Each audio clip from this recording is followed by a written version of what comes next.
آج کا ہمارا ٹاپک ہے رسمی امتحانات کی خوبیاں اور خامیاں۔ رسمی امتحانات جیسے ہم نے پہلے پڑھا کہ ان کے جوابات جو ہیں وہ جواب مضمون کی صورت میں تفصیلی طور پر لکھے جاتے ہیں، جن کو آپ سب آج کے دور میں سبجیکٹیو ٹائپ کہتے ہیں، یعنی جس طرح کوئی ایک ایسے لکھا جاتا ہے اس طرح لمبے طریقے سے تفصیلی طور پر لکھے جاتے ہیں۔ تو ان کی خوبیاں یہ ہیں کہ سب سے بڑی تو بات یہ ہے کہ اس کا کوسچن پیپر بنانا بہت آسان ہے، کیونکہ آپ نے چند سوالات بنانے ہوتے ہیں اور عموماً ایک لائن یا زیادہ سے زیادہ 1.5 لائن پر مبنی سوال ہوتا ہے، تو اس طرح کوسچن پیپر بنانا، ان کو چھاپنا جو ہے وہ آسان ہوتا ہے، اس میں زیادہ ٹائم نہیں لگتا۔ اور اگر کسی وجہ سے ناگزیر وجہ سے پیپر آپ جو ہے وہ پرنٹ نہیں کرا سکے تو عین موقع پر آپ زبانی بھی سوالات لکھوا سکتے ہیں یا رائٹنگ بورڈ پہ لکھ دیتے ہیں۔ تو یہ ایک بہت بڑی ان کی خوبی ہے کہ آپ کوسچن پیپر جو ہے وہ آسانی سے تیار کر کے طلباء کو دے سکتے ہیں۔ دوسری خوبی ان کی یہ ہے کہ کیونکہ ان کے سوالات جو ہیں وہ تفصیلی طور پر ان کے جوابات لکھنے ہوتے ہیں، تو اس کے لیے یہ ضروری ہوتا ہے کہ جو بھی ٹاپک ہے جس پہ طالب علم جواب دے رہا ہے لکھ رہا ہے، اس کو وہ بہت ہماگیر طریقے سے اس ٹاپک کو اس نے احاطہ کیا ہو اور اس میں اس کا مکمل اور گہرا مطالعہ ہو۔ تو اس میں صرف جو ہے اندازے سے، جیسے آبجیکٹیو ٹائپ میں آپ کہتے ہیں اچھا نہیں آتا تو تکا لگا دیا اور گیس سے کوئی جواب دے دیا، اس میں آپ ایسا نہیں کر سکتے۔ آپ کو صحیح طرح سے وہ ٹاپک جو ہے وہ آتا ہو اور آپ اس کو مکمل طور پر جانتے اور سمجھتے ہوں، پھر آپ اس کو لکھ سکتے ہیں۔ تو اندازے کا اندیشہ جو ہے وہ اس طرز امتحان میں نہیں ہوتا، یعنی آپ گیس کے طور پر جواب نہیں دے سکتے۔ پھر یہ ہے کہ کیونکہ آپ نے ایک ایسے کے انداز میں سبجیکٹیو طور پر آپ نے جواب لکھنا ہے سوال کا، تو اس سے طلباء کے نہ صرف علم معلومات بلکہ قوت بیان، اظہار خیال کر سکنا، اس کی بڑی تربیت ہوتی ہے کہ آپ نے اپنے خیالات کا اظہار کس طرح کرنا ہے، آپ کے اندر قوت بیان جو ہے وہ کتنی اسٹرانگ ہے۔ اور اس کے لیے ضروری ہے کہ آپ کو طالب علم کو اپنے خیالات کو جمع کرنا اور اس کو ترتیب دینا اور اس کو تنظیم کرنا آتا ہو، اور ایک منضبط طریقے سے اور مؤثر طریقے سے وہ اپنے خیالات کو کسی موضوع کے بارے میں پیش کرنا جانتا ہو۔ یہ بہت اہم کوالٹی ہے۔ اس کے علاوہ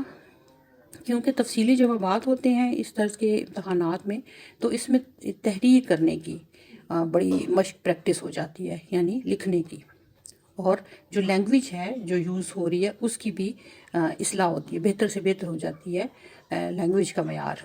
اور تقریر اور تحریر جو ہے اس کی غلطیاں کم سے کم ہو جاتی ہیں اور وہ بہتر سے بہتر ہو جاتی ہیں۔ اب ہم دیکھتے ہیں قدیم طرز امتحانات کی خامیاں۔ خامیاں تو ان میں بہت ہیں، یہ جو قدیم طریقہ یہ امتحان ہے، تو سب سے پہلی یہ بات ہے کہ یہ امتحانات کافی زیادہ ناقابل اعتماد ہیں۔ یوں تو ہر قسم کے امتحان کے لحاظ سے غیر مؤثر ہوتے ہیں، لیکن یہ جو قدیم طرز کے امتحانات ہیں ان میں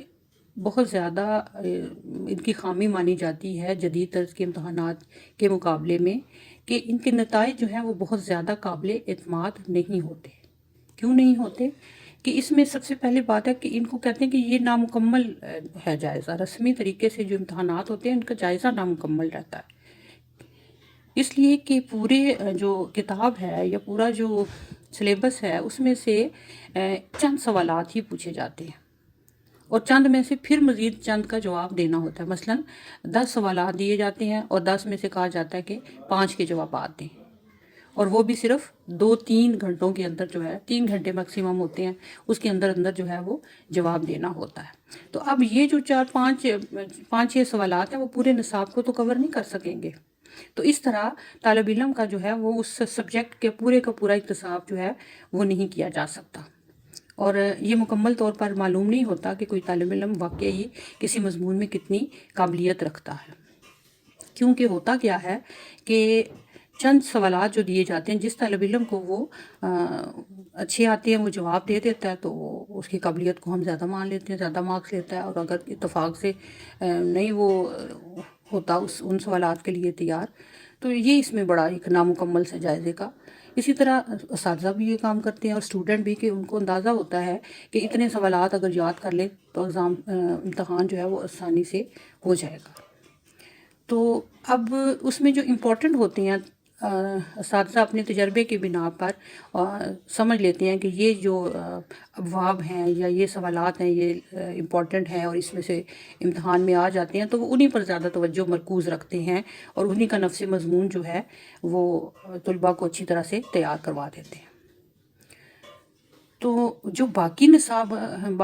مضمون کا حصہ ہے اس پر زیادہ توجہ نہ اساتذہ دیتے ہیں نہ طلباء دیتے ہیں کہ امتحان میں ان کی ضرورت پیش نہیں آئے گی۔ اب ہو سکتا ہے کہ جن کو وہ نظر انداز کرے ہیں، طالب علم کی ہماگیر نشو و نما کے لیے، اس کے علم کے لیے، اس کی معلومات کے لیے، اس کی سمجھ بوجھ کے لیے اس مضمون میں وہ بہت ضروری اور اہم ہو، لیکن اس طرح کے امتحانات کی وجہ سے وہ نظر انداز ہو جاتے ہیں۔ تو یہ سب سے بڑی جو خامی ہے قدیم طرز کے اور رسمی امتحانات کی، وہ یہ ہے۔ دوسری جو خامی ہے وہ بھی اسی سے ملتی جلتی ہے کہ ان پیپرز میں، ان ایگزام میں اتفاقات کا بڑا دخل ہوتا ہے۔ وہ کس طرح کہ ہو سکتا ہے کہ کوئی طالب علم زیادہ قابل یا محنتی نہ ہو، اس نے بہت زیادہ نہ تیاری کی ہو، لیکن اس نے جو چند سوالات تیار کیے یا اس کو استاد نے کروا دیے، تو اس نے وہ 5-10 سوال یاد کر لیے اور وہی امتحان میں آ گئے، اس نے بڑے اچھے سے کر لیا۔ اور کچھ طالب علم جو ہے جنہوں نے بہت اچھی تیاری سارے یعنی پورے سلیبس کی ہے، تو ان چند سوالات کی اتنی اچھی وہ نہ کر سکے ہوں۔ اب وہ جو کمزور طالب علم ہے جس نے ایک حصہ ہی نصاب کا یا سلیبس کا تیار کیا تھا، وہ اچھا جوابات دے گا اور وہ لائق اور قابل طلباء سے پاسی لے جائے گا۔ تو اس طرح اس میں چانس ہے کہ ایک کم محنت کرنے والا اور کمزور قابلیت کا طالب علم زیادہ مارکس لے جائے، کیونکہ جو اس نے تیار کیے تھے وہ پیپر میں آ گئے، اور ایک وہ طالب علم جس نے سارا جو ہے وہ سلیبس جو ہے وہ تیار کیا تھا، تو اس نے ایسے سوالات ہیں جو اس نے زیادہ اچھی طرح تیار نہیں کیے تھے، تو وہ جو ہے وہ پیچھے رہ جائے۔ تو یہ اس میں خامیاں ہیں، جہاں دیگر اور کئی خامیاں موجود ہیں۔